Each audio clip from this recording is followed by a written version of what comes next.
Everybody is an ant. An ant is an ant, and you can be a fast ant, a slow ant, a fat ant, a rich ant.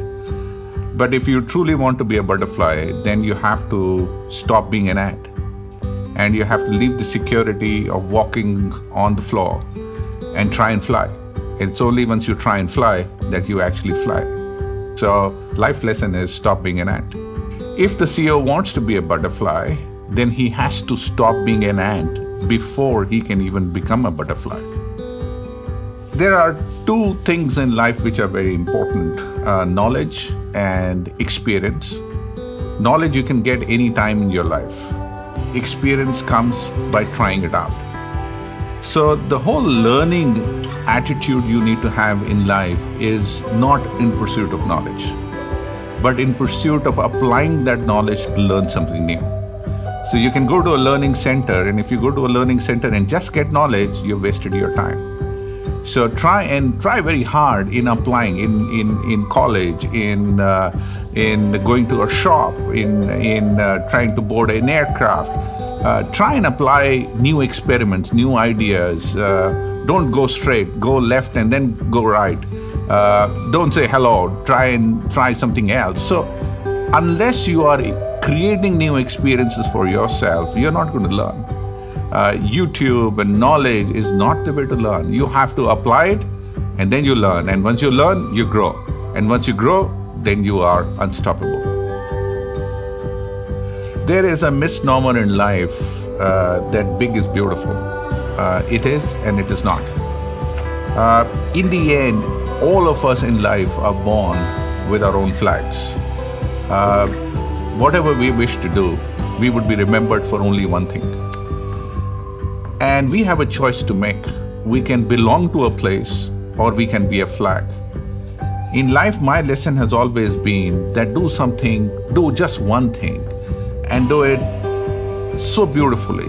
Like draw your own canvas, paint your own picture, make your own video, sing your own song, do a small startup, but do something which nobody else has done before. So I prefer to be a flag on a building rather than just a building, because there are too many buildings out in the world. But if you can be a unique flag, then that's a life worth living.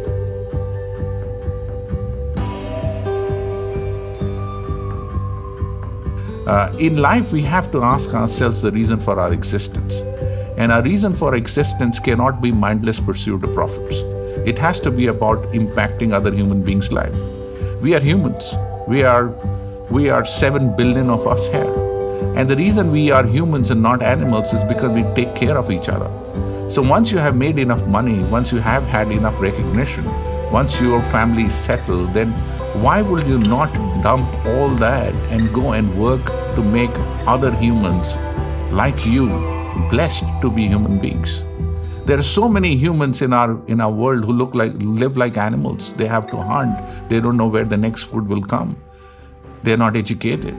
It is for us, billion of us, who are blessed to be rich, who are blessed to be knowledgeable, who are blessed to be educated, that at certain point of life we give all that up and make sure the rest of the 6 billion are also blessed to be humans on this planet. Mahatma Gandhi has been an inspiring leader in more ways than one. As a management thinker, I have always wondered that we had this inspiring leader with an inspiring idea, yet we took more than 3 decades to get independence. And the answer to my answer and my analysis comes that despite having a great idea and a great leader, you cannot execute transformation till people want it. Not many people in India in 1916 wanted independence. So only when Mahatma Gandhi could travel the world and communicate that the reason for existence of Indians under the British Raj is actually slavery, and when enough people rose and were unhappy with the state of existence, did the revolution happen. And that's the reason I really marvel the man that he had the patience of 3 decades to educate a billion population on the fact that they needed change. And he went about patiently with small experiments like the Dandi March, like the Salt March, like burning the foreign clothes. So small experiments to create the dissatisfaction with status quo, and then create a vision for tomorrow which is compelling, which is freedom, and then go after creating the revolution. So Mahatma Gandhi, to me as a management thinker, reflects a lot of management thoughts which I practice, that if you want to transform, which is change the form of something, you have to create dissatisfaction with status quo. You have to create a vision for tomorrow which is compelling, and they then go about bringing about the transformation from point A to point B through series of very innovative experiments. This is very interesting that the word manage originated in France.